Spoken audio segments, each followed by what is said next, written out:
Ya, saya mau lanjutkan pertanyaan saya tadi ke Pak Wijaya. Pak, ini Satgas sudah dibentuk, kemudian kapan akan mulai bekerja? Ini angka pengguna atau pemain judi online terus meningkat. Baik, terima kasih.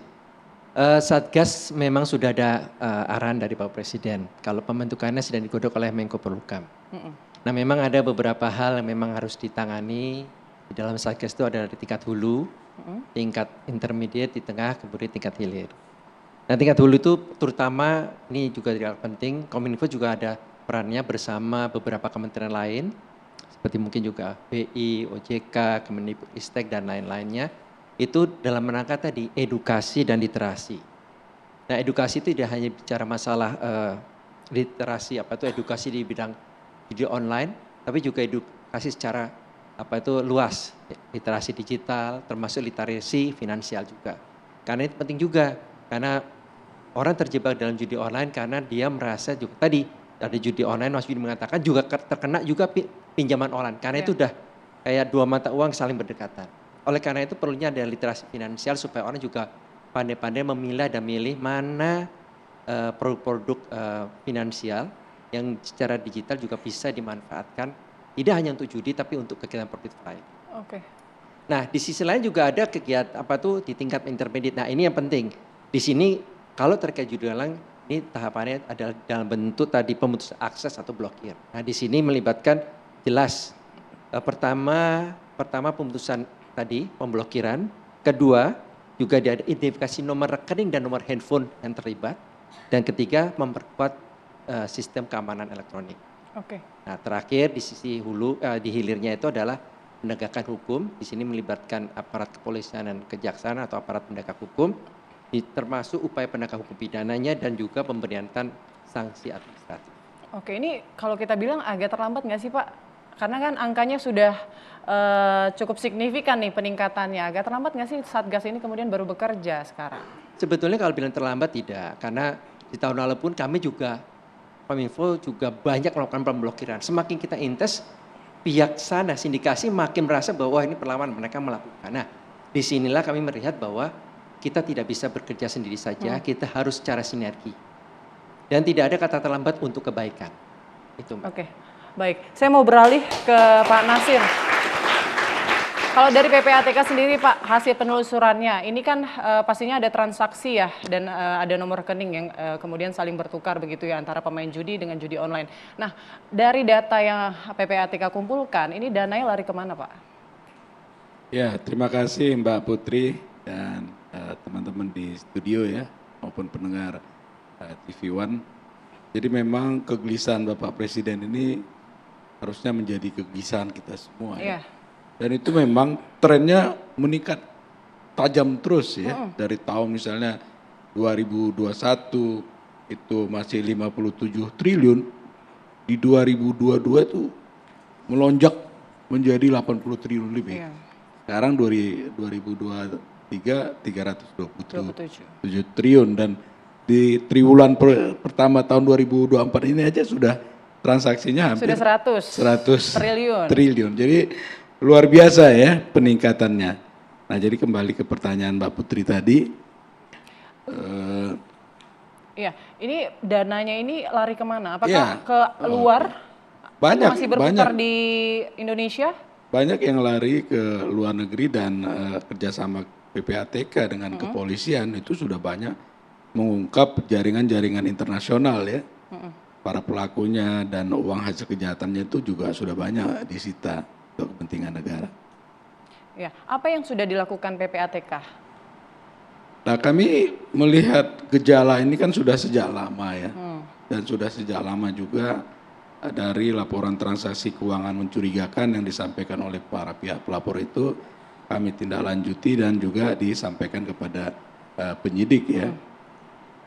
Cuman memang banyaknya laporan transaksi keuangan mencurigakan, lalu kemudian hasil analisis yang kita sampaikan kepada penegak hukum itu, dan itu juga sudah banyak ditindaklanjuti, itu serasa kurang banyak itu apa yang dihasilkan ya, karena memang pelaku dari kejahatan itu sendiri maupun demand dari masyarakat kita sendiri itu juga sangat tinggi Mbak Putri.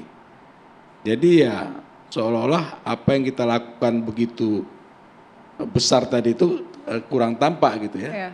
Tadi kita lihat Kominfo juga sudah ribuan situs yang ditutup ya. OJK sudah banyak rekening Sudah yang jutaan tuh diblokir kata kan. Sudah jutaan. Oh, bukan iya, iya. Jutaan, iya. Nah PPATK juga sudah banyak memblokir rekening dan menyampaikan hasil analisisnya. Nah saya berharap ya ini bukan hanya masalah Kominfo, OJK, PPATK, tapi ini menjadi masalah kita semua sebagai anak bangsa. Karena kalau satu persatu yang menyelesaikan ini nggak akan selesai-selesai ini. Ya. Ya kan? Jadi memang harus Akan bekerja terus sama. bertumbuh korban-korban seperti Mas Yudi tadi. Dan yang paling miris ya kalangan menengah ke bawah ya. Iya, jadi dari data yang kita lihat itu 80% dari pelaku judi online itu adalah orang-orang yang bertransaksi di bawah 100.000. Oke. Dan yang main judi online ini rata-rata ibu rumah tangga, pelajar, Rentan usianya oke, pelajar. mahasiswa, ya, buruh. Jadi kalangan-kalangan yang tingkat pendapatannya itu sangat rendah. Oke. Dan ini sangat mengganggu ya kesejahteraan kita rakyat Indonesia. Oke, Karena sangat misalnya ya uang 100.000 itu kan harusnya bisa membeli susu anaknya. Ya. Ya Mas Yudi ya. Ya. Lalu kemudian katakanlah 50.000 dimainkan judi online. Itu bisa beli apa? Malah kalah. Kalah lagi kan? Uangnya hilang. Berhutang lagi. Ya. Oke, nah ini mengganggu kesejahteraan sosial nih. Mas Yanuar, apa yang menyebabkan masyarakat kita seperti itu? Ini udah jelas kalah lagi tapi tetap juga main, dan apakah nanti bisa diberantas judi online ini? Oke, pertama gini ya, kita harus sadari bahwa setiap manusia itu kan ingin sejahtera. Ya. Untuk mencapai kesejahteraan itu kan ada pakai produktivitas. Kalau berdasarkan teori ekonomi ya, ada berdasarkan produktivitas, ada berdasarkan nilai investasinya atau wealth management. Nah, kalau untuk orang-orang kalangan menengah ke atas, mereka iklimnya itu kan di wealth management. Jadi artinya bahwa kalau kita lihat sebetulnya kenapa sih di Indonesia ini kayak nggak ada krisis gitu. Padahal kalau kita lihat misalnya sejak krisis 2008, rupiah kita tuh krisis 2008 10 ribuan, Iya. sekarang kan udah ada di 16.000, Iya. itu udah 60%. Kalau dilihat inflasi kita tahun ke tahunnya betul 4%. Tapi kan kalau tahun sebelumnya 4%, tahun berikutnya 4%, 4% dari 4% kan terus meningkat. Nah, banyak orang di kalangan menengah ke atas dia mengatasinya dengan investment. Makanya kan investment kita bagus, suku bunga surat utang kita juga di angka 6%-an. Gitu. Nah, untuk yang ke bawah ini, kecenderungan kan sebetulnya gaji tidak linear. Linearnya dengan apa? Inflasi tahunan. Tapi kalau kita ngomong harga, dengan konsumsi kita kebanyakan juga datangnya dari importir, misalnya impor pangan, yang itu juga berdampak kepada harga pangan, impor energi, berdampak ke harga BBM, itu kan mengalami yang namanya juga sebetulnya negatif secara real. Nah, di situ kemudian muncul tuh, bagaimana caranya saya mengatasi ini? Ini yang kemudian muncul juga yang namanya underground economy. Ekonomi-ekonomi yang sebetulnya underground, tidak di permukaan, tapi nilainya besar. Nah, kalau ini semakin besar, ini sebetulnya alert, sinyal penting. Jadi kalau kita sekarang lihat misalnya pidato presiden terpilih tadi, mengatakan kita harus mengatasi kemiskinan struktural, inilah kemiskinan struktural. Jadi kenapa? Karena orang hidupnya tidak terstruktur. Ya. Karena yang strukturnya tidak bisa mengatasi yang namanya kesejahteraan. Bahkan kecenderungan begitu dia mencari solusi lain menjadi kemiskinan. Nah, 3 underground ini yang tinggi ini kan 3 nih. Yang kita bicarakan hari ini judi online, tadi Pak Menko Polhukam mengatakan 300 triliun 2023. Judi, tadi judi online ya. Kemudian pinjol, menurut OJK outstandingnya artinya yang belum dibayar ya, bukan dari perputaran. Kalau ini kan dari perputaran. Kalau data OJK yang mengatakan pinjol yang fintech legal nih, yang betul-betul izin dari OJK. Kita belum ngomong pinjol ilegal nih. Yang pinjol legal sendiri data OJK 2024 di sekitar 59 triliun outstandingnya, orang yang belum bisa bayar. Nah, yang ketiga sebetulnya prostitusi online. Nah, kalau kita jumlahin, nih yang 300 nih, yang judi online.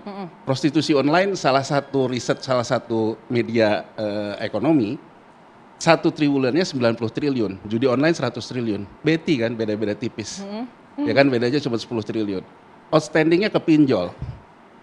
Pak Nengah tadi Pak mengatakan bahwa rata-rata yang pendapatannya di bawah 100.000.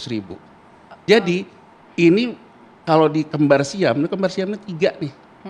Di tengahnya pinjol, ke kirinya dia ke judi online, ke kanannya dia ke prostitusi online. Tapi bayangin Mbak, kalau kita hitung 300 dari judi online, ya 300 dari prostitusi online anggap saja, kita nggak tahu berapa perputaran dari pinjol, karena kan yang ketahuan yang dikemukakan outstandingnya. Uang beredar kita aja, GDP kita, uang beredar 2023 20 ribu triliun. Berarti 5%, 7% underground ekonomi. Nah jadi kalau menurut saya, betul kita bisa mengatasi servernya kita babatin. Tapi kita tidak bisa mengatasi persepsi orang tentang kesulitan hidup. Jadi menurut saya, ini sebetulnya alert bahwa kita memang harus segera memperbaiki struktur ekonomi kita. Kita jangan biarkan orang hidupnya, kerjanya nyari kerjaan. Jadi karena nggak ada kerjaan sambil nungguin mungkin ya, nungguin di kantor karena kerjaan juga udah nggak ada tapi belum dipecat, mulai masuklah ke judi online. Mencari peruntungan. Kan anak SD, anak segala macam yang tadi dikatakan oleh Bapak dari Kominfo, nempel ke aplikasi-aplikasi karena kan modelnya sekarang algoritma kan. Saya yakin Mas Yudi ini pasti akan muncul terus karena algoritma dia sudah terdetek pemain gitu. Misalnya pelajar gitu, dia punya algoritma seneng juga main, mungkin belum main tapi seneng juga googling misalnya hal-hal yang terkait dengan underground, di target, dia akan kena terus gitu. Nah begitu kena, mungkin tadi awalnya iseng, bahkan tadi saya dengar waktu kita sebelum on air, 5.000 saja bisa, kemudian dapat dulu. Nah iming-imingnya kan dapat dulu nih. Berikutnya, kalau orang main di saham misalnya, dapat margin, di sini dapatnya bonus koin. Padahal itu kemudian akan mengakibatkan dia terjebak kepada yang berikutnya, pinjol online. Jadi kalau menurut saya ini sebuah gambaran utuh sebetulnya kalau kita ingin gambarkan bahwa sebetulnya perekonomian kita tidak baik-baik saja walaupun kelihatannya baik. Jadi kalau Anda kelas menengah atas, mungkin Anda tidak terlalu melihat konteksnya. Anda mendapatkan gain di pasar keuangan yang itu adalah ground ekonomi, ekonomi di permukaan. Tapi kalau yang di bawah dia bermain di underground, jadi boro-boro dia mengatakan bahwa rupiah saya jatuh gitu. Kalau dia yang jadi masalah adalah sifat spekulasi itu bukan, kan gini Mbak, manusia itu punya sifat spekulasi, punya sifat judi. Kata orang kalau spekulasi itu masih ada yang namanya logikanya. Kalau judi udah nggak ada logikanya. Kalau orang-orang manajer investasi jualannya underlying. Jadi kalau misalnya mau beli saham, beli obligasi, kan ada underlyingnya. Judi nggak ada underlyingnya. Tapi sekarang kalau misalnya kita mau mengatakan kepada kalangan di bawah kita, ini nih, kamu salah nih. Karena ini udah judi. Nah menurut saya perlu ditemukan satu konsep juga yang jelas. Literasinya kayak gimana. Menurut saya mungkin kita perlu belajar dari sukses story BKKBN dulu. Bagaimana BKKBN dulu punya sebuah komunikasi yang langsung ke desa, 2 anak cukup itu. Itu menurut saya pemain pentingnya adalah kemampuan meramu komunikasi yang tepat. Nah jadi kalau menurut saya, sekarang nih pemerintah di Satgas ini juga harus menemukan komunikasi yang tepat.